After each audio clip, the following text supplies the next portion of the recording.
Stop eating these 6 veggies. You're at these shocking health risk. Have you ever stood in front of the fridge, holding a bowl of kale salad or a handful of peas, thinking to yourself, I'm doing everything right, so why do I still feel off? Maybe your stomach feels a little too tight after lunch. Maybe your joints whisper complaints when you get up from the couch. Or maybe it's that slow, dragging fatigue that makes every step across the kitchen feel just a little heavier than it should. You've worked hard to eat healthy. You swapped chips for veggies, chose tofu over red meat, maybe even blended kale into a morning smoothie. And yet, something still isn't sitting right. That's frustrating. And more than that, it's lonely. Because no one warns you that sometimes. Even healthy foods can quietly turn into troublemakers, especially in a body over 60. But this isn't a scare tactic. It's a gentle flashlight. Together, we're going to look at 6 common vegetables. Yes, vegetables that may be causing more harm than help when it comes to your digestion, your blood sugar, your energy, even your hormones. You don't need to toss out your groceries, just your assumptions. Let's walk through this together, one small step at a time. Part 1, corn, more than just a summer snack. Picture this. It's a sunny afternoon in Kansas.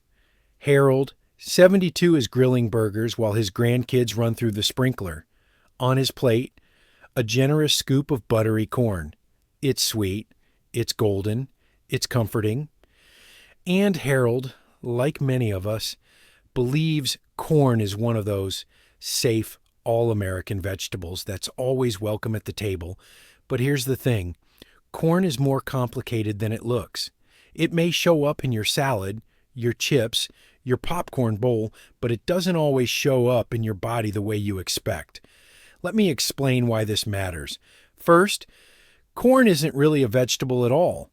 It's a grain specifically, a starchy grain, and while grains have their place, corn can act more like sugar than nourishment when eaten in excess, especially for seniors whose blood sugar regulation slows with age. Corn can quietly push glucose levels higher than you'd expect. Harold, for example, told me he started feeling a little sluggish after lunch. Thought it was the weather. But it wasn't the sun. It was his body riding the roller coaster of a glycemic spike. Sweet corn, even off the cob, carries a high glycemic load. That means it turns to sugar faster than your insulin can keep up. Now picture this. Your body's insulin is like the friend who always volunteers to clean up after the party. But if the guests in this case, glucose from corn, flood the house too quickly, even the best cleanup crew gets overwhelmed. That's when sugar lingers in your bloodstream, leading to inflammation, fatigue, and over time, insulin resistance. But there's more to the story. Most corn in the ACE, over 90% is genetically modified. And while GMO isn't an automatic red flag, much of this corn is sprayed with glyphosate, a chemical herbicide that's been linked to gut imbalance and hormonal disruption in long-term studies. This means that even a harmless-looking corn muffin might be carrying invisible baggage that your 70-year-old gut doesn't want to unpack. Then comes the digestion dilemma. Corn is rich in cellulose, a fiber that's tough for human enzymes to break down. If you've ever noticed corn reappearing in your stool, well, that's not just quirky biology. That's your gut waving the white flag, saying, I tried, but this one's beyond me. And for seniors with irritable bowels, sluggish digestion, or diverticulitis, that undigested corn can act like sandpaper on an already sensitive lining. Now, I'm not here to villainize your 4th of July. I've eaten my fair share of grilled corn, dripping in butter, with a grin from ear to ear. But over time, I've seen the toll. Corn doesn't need to be banished, but it does need to be respected. Here's my gentle advice. If you love corn, Limit it to half a cup per serving. Just a few times a week. Choose organic, non-GMO varieties when you can. And skip the ultra-processed versions like microwave popcorn drenched in fake butter. Your gut, your hormones, and your blood sugar will thank you. And don't worry, no one's asking you to break up with your summer BBQ. Just maybe invite a few better guests to the party next time, like fiber-rich green beans or grilled zucchini. Because as Harold realized, sometimes the foods we trust most need a second look. But corn isn't the only sneaky health actor hiding in plain sight. Now let's talk about something even trendier and far more misunderstood. Shall we look at soy? Part 2. Soy, when plant power backfires. Meet Diane. She's 68, a retired librarian from Oregon. After watching a health docuseries on plant-based living, she swapped her turkey sandwiches for tofu wraps and began adding soy milk to her morning coffee. She felt proud, empowered even. "I'm doing what's right," she told me, taking control of my health. But within a few months, something changed. Her energy dipped, her sleep got weird, and her doctor noticed some odd changes in her thyroid panel. Diane was doing everything right. So what happened? Here's the gentle truth. Soy is a beautiful plant, but it's not simple. Let me walk you through it. Soybeans are rich in plant protein, fiber, and essential minerals. But they also come packed with compounds called phytoestrogens, particularly isoflavones like genistein and digestion. These compounds mimic estrogen in your body. For some, that's helpful. But for many, especially seniors, they can act like hormonal tricksters. In small amounts, these phytoestrogens might support bone or heart health, but in larger amounts, they can bind to your estrogen receptors and throw your internal balance into a bit of a circus act. I've seen older men come in with lower testosterone, unexplained fatigue, even mild gynecomastia, yes, breast tissue, and women. They sometimes report menstrual-like symptoms, hot flashes, or thyroid shifts long after menopause. But let's talk thyroid for a moment. Soy, especially when eaten raw or in large daily quantities, can interfere with your thyroid's ability to absorb iodine, a mineral that keeps your metabolism humming. If you already have low thyroid function, like so many seniors do without even knowing it, soy can gently nudge you into more fatigue, slower digestion, weight gain, and that foggy brain feeling no one likes. Diane didn't know this. Her body had been whispering warnings for months. But because soy is labeled heart healthy or plant powered, she didn't suspect it. Here's another twist. Most of the soy in our food supply, especially soy protein, isolate in packaged snacks, or soy oil in processed dressings, comes from genetically modified crops. These are often treated with glyphosate, the same chemical used on corn. Over time, this chemical residue may affect your liver, your gut bacteria, and your hormonal system. Now, before you sigh and toss out your tofu, don't. Whole soy foods like tempeh, miso, or edamame can still have a place in your life, especially fermented soy, which reduces the plant's anti-nutrients and makes it easier on your digestion. The key is moderation. I usually recommend no more than 2 to 3 small servings of whole soy a week, especially if you've got a thyroid condition or hormonal sensitivity. Choose organic, non-GMO soy when possible. And skip the ultra-processed versions like soy burgers with a mile-long ingredient list. Think of soy. Like a good seasoning, use it thoughtfully, not as the main course of your life. Diane made a simple change. She cut back to a few servings a week, swapped soy milk for almond, and added more variety to her plate. Within weeks, her energy returned, her blood work stabilized, and best of all, her peace of mind came back. Because sometimes taking care of yourself isn't about doing more. It's about doing smarter. Now, soy gets a lot of attention for being plant-based, but there's another beloved comfort food hiding in your pantry right now, quietly spiking your blood sugar every evening. Let's talk about potatoes. Part 3, potatoes, the sugar you didn't see coming. Let's visit Walter, 75, widowed, lives in Michigan, and makes the fluffiest mashed potatoes you've ever tasted. Every Sunday, his grandkids come over, and the first thing they ask isn't about video games. It's, "Grandpa, did you make your famous mash?" Now, Walter's heart is full, but his blood sugar, not so much. Here's the honest twist in this love story. Potatoes, especially white ones, might feel like a cozy hug from the past, but inside your body, they often behave more like dessert than dinner. Let me explain gently. Potatoes are starch bombs, and starch, when broken down, is really just a string of sugar molecules holding hands. That's why eating a baked white potato, especially without fiber or fat, can spike your blood sugar even faster than a candy bar. Seriously. The glycemic index of a baked potato ranges from 85 to 111. That's higher than table sugar. Now, most folks don't feel it at first, but over time, the effects add up. You feel tired after meals. Your waistline slowly expands. Your doctor mentions pre-diabetic with a concerned look, and all the while, you're thinking, but it's just a potato. What harm could that do? Here's what I've seen in real life. Walter came to me with swelling in his feet and numbness in his toes. He thought it was just age, but his A1C, a long-term measure of blood sugar, told a different story.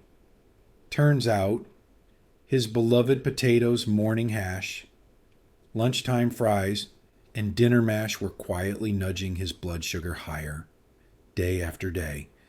And it wasn't just the sugar rush. Potatoes also contain glycoalkaloids, especially one called solanine. In large amounts, like in sprouted or green potatoes, this compound can irritate your gut, trigger nausea, and even cause neurological symptoms in sensitive people. For someone with kidney or liver issues, even small toxins add up over time. Now, let me be clear. I'm not saying potatoes are evil. They've fed nations. They bring families together. And they taste like home. But they demand balance. Here's how to enjoy them safely. First, portion matters. Keep servings to about half a cup, roughly the size of a computer mouse. Always eat the skin for extra fiber, and prepare them in a way that slows down sugar absorption. Boiled or steamed is better than fried or baked. And skip the mountains of butter, cheese, and sour cream. Your heart will thank you. Second, consider swapping them once in a while. Sweet potatoes, especially roasted with cinnamon, have a lower glycemic impact and more antioxidants. Cauliflower mash is surprisingly satisfying. Even roasted turnips or butternut squash can hit that same comforting note without the sugar surge. Walter made the shift, slowly. Sunday mashed potatoes became a once-a-month treat, not a weekly habit. His blood sugar dropped, his swelling eased, and he still sees his grandkids light up because now they help him make a new favorite, sweet potato mash with nutmeg and a pinch of love. The real magic isn't in the food. It's in the care we take with it, because your plate can still hold joy. It just doesn't need to hurt you in the process. But potatoes aren't the only food with a friendly face and a sharp bite. Let's turn to something royal looking, but possibly wearing a toxic crown. Time to talk about eggplant. Part 4, eggplant, the elegant plant with a spiky side. Imagine this Rose, 70, from New Jersey, beams with pride every time she serves her homemade eggplant parmesan. It's her go-to dish, family favorite. Mediterranean flair, rich in fiber, she told me once. Doctor, how can something this purple and pretty be anything but healthy? But here's the thing. Even beautiful things can have rough edges. And eggplant, as lovely as it looks on the plate, carries a few secrets beneath its shiny skin. Let me gently explain. Eggplant belongs to the nightshade family, the same botanical group as tomatoes, bell peppers, and white potatoes. These plants naturally produce alkaloids, chemical compounds designed to protect them from pests. For most people, these compounds fly under the radar, but for seniors, especially those with arthritis, IBS, or autoimmune conditions, they can quietly stir up trouble. One alkaloid in particular, solanine, has been linked to increased inflammation, digestive upset, and even nerve sensitivity in higher doses. Think of it like a tiny matchstick. Alone, it's harmless. But if your body is already inflamed, even that tiny spark can add heat to the fire. Let me tell you about a patient named Rosemary, 68, still teaches part-time. She had no clue that her beautiful eggplant stir-fries were partly to blame for her stiff morning joints. It wasn't until we ran an elimination test cutting out nightshades for 2 weeks that she noticed the difference. Her hands felt looser. Her stomach stopped bloating, and her energy finally came back. Now, eggplant also carries oxalates, naturally occurring compounds that can interfere with mineral absorption, especially iron and calcium. For seniors already borderline anemic or prone to kidney stones, too many oxalates can make things worse. Here's where it gets tricky. Eggplant skin contains niacin, a powerful antioxidant. That sounds great, right? And it is, until you realize niacin also binds to iron, too. So for those who are low in iron, which many older adults are, especially postmenopausal women, eating eggplant regularly might gently pull away the nutrients your body is trying to hold on to. It's like someone handing you a gift with one hand while picking your pocket with the other. Now, I'm not saying you need to toss grandma's recipe book. Eggplant isn't poison, but it's not completely harmless either. So here's what I recommend. If you love eggplant, enjoy it. Cooked, not raw. Cooking helps break down some of the problematic compounds, making it gentler on your digestion. Limit it to 1-2 small servings per week, especially if you have joint pain, anemia, or kidney stone risk. And if you've been feeling more stiff or foggy lately, try cutting it out for 2 weeks. Your body will let you know if it's grateful. You can also experiment with substitutions. Zucchini offers a similar texture without the nightshade baggage. Carrots, parsnips, or even grilled mushrooms can bring warmth and depth to your favorite dishes without stirring up inflammation. Rose still makes her famous eggplant parm just once a month now. And when she does, she savors every bite without guilt. Because now she knows what her body can handle, and that's the real gift of awareness. So if eggplant is the diva of the vegetable world, it's time we learn how to manage her mood swings. But there's another small, albeit unassuming veggie that often flies under the radar and sometimes lands right in your belly like a sugar-coated grenade. Let's take a closer look at peas. Part 5. Peas. Small, sweet, and sneaky.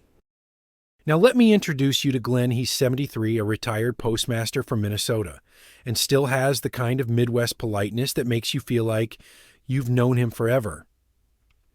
Every evening, Glenn sits down with a plate of meatloaf, a warm roll, and a side of peas.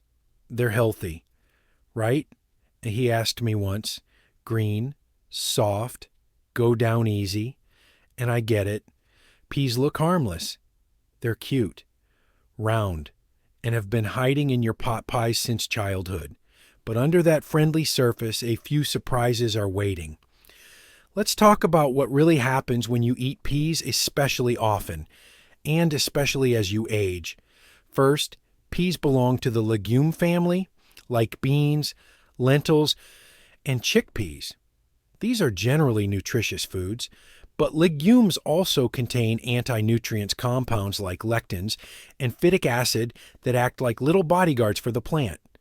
Their job to protect the seed from being broken down too easily. But here's where it affects you. Lectins, in particular, can bind to the lining of your gut, and in folks with sensitive digestion like seniors with IBS, leaky gut, or slow motility, that binding can lead to bloating, cramping, and a general sense that your belly is staging a protest. Glenn had this exact issue. He thought his gut trouble was just old age, or maybe that meatloaf catching up with him. But when we gently cut back his peas and swapped them for cooked carrots for a few weeks, his bloat disappeared. "Doc," he said, "I feel like someone turned off the gas valve in my stomach. Let me explain this simply. Your digestive lining is like a screen door. When it's healthy, it lets nutrients in and keeps irritants out. But when lectins stick to it, they can weaken that screen, letting in things that should stay out. That's one theory behind intestinal permeability, also known as leaky gut. And there's more." Peas, while not as sugary as soda, are surprisingly high in starch and natural sugar for a vegetable. 1 cup has over 20 grams of carbs and nearly 9 grams of sugar. That can lead to small but frequent blood sugar spikes, especially if you're insulin resistant or diabetic. Combine that with low activity after retirement, and it's like quietly adding sugar cubes to your dinner without realizing it. Plus, canned or frozen peas often come with added sodium or preservatives. And those convenient plant-based protein bars with pea protein isolate. That's peas in an ultra-processed, fiber-stripped form, more irritating, less nutritious. Now, does that mean peas are evil? Not at all. They can be part of a healthy diet, but moderation and preparation matter. If you love peas, I suggest sticking to 1 to 2 cup, 2-3 times a week, and always cook them well. Soaking and steaming help reduce lectins. And if you've got gut trouble, try rotating in softer, easier veggies like steamed zucchini or roasted squash. Glenn now keeps his peas as a once-in-a-while side, not a daily staple. His digestion is calmer. His pants fit better, and he says he finally feels like his gut isn't holding him hostage. Because sometimes, even the smallest things like a spoonful of peas can tip the balance in your belly. Now, we've talked grains in disguise, hormonal plants, starchy favorites, sneaky inflammation, and hidden sugars. But there's one more veggie we need to explore. It's the one that's been hailed as a superfood. That's shown up in your smoothie, your Instagram feed, and maybe even your juice cleanse. Let's have a heart-to-heart about raw kale. Part 6. Raw kale, a green that can go too far. Barbara, 66, drank a green smoothie with raw kale every morning. She thought it was the healthiest habit she could have. But then came the bloating, the fatigue, the weight gain, even though she was eating clean. What was going on? Here's the deal. Raw kale is rich in nutrients, but also high in goitrogens. These compounds can block iodine, which your thyroid needs to make energy hormones. For seniors with low thyroid function, too much raw kale can make things worse, causing fatigue, cold hands, or weight gain. Kale also has oxalates, which can bind to calcium and increase the risk of kidney stones, especially in people already prone to them. And that tough kale fiber. It's not easy on aging stomachs. Many seniors feel bloated or crampy after eating it raw. But don't panic, kale isn't the enemy. The solution? Cook it. Light steaming or sautéing lowers the goitrogens and makes it easier to digest. Keep raw kale to 1 cup or less a few times a week, especially if you're blending it. Barbara made the switch within 2 weeks. Her belly calmed down and her energy came back. Sometimes it's not about adding more superfoods. It's about listening to your body. Now, let's wrap this all up gently. So here we are, my friend.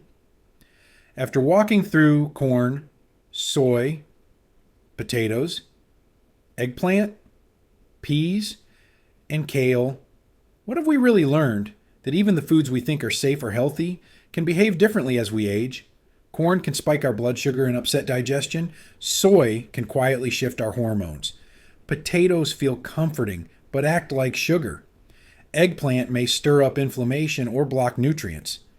Peas seem harmless, but bloat and spike blood sugar. And raw kale. It's powerful, but not always gentle. But here's the truth. I hope sticks with you. You're not fragile. You're wise. Your body is just asking for something different now, something kinder, quieter, easier to process. This journey isn't about fear or giving things up forever. It's about adjusting gently, mindfully, so your energy, digestion, and peace can come back. Because eating well in your 60s, 70s, or 80s isn't about perfection. It's about comfort, clarity, and waking up without that heavy, unexplained fog. So here's what I invite you to do. Start listening. Notice how your body reacts. Swap one food. Cook another. Take your time. Try a 2-week break from one veggie that's been bothering you and just see how you feel. You deserve to feel light again, to feel awake, to feel like yourself. And if this video reminded you of someone you love, maybe someone who's been struggling quietly, share this with them. It might help more than you know. And before you go, tell me in the comments, which vegetable surprised you the most today? I'd love to hear your story, because your journey isn't over. It's just beginning, with a little less pain and a lot more peace.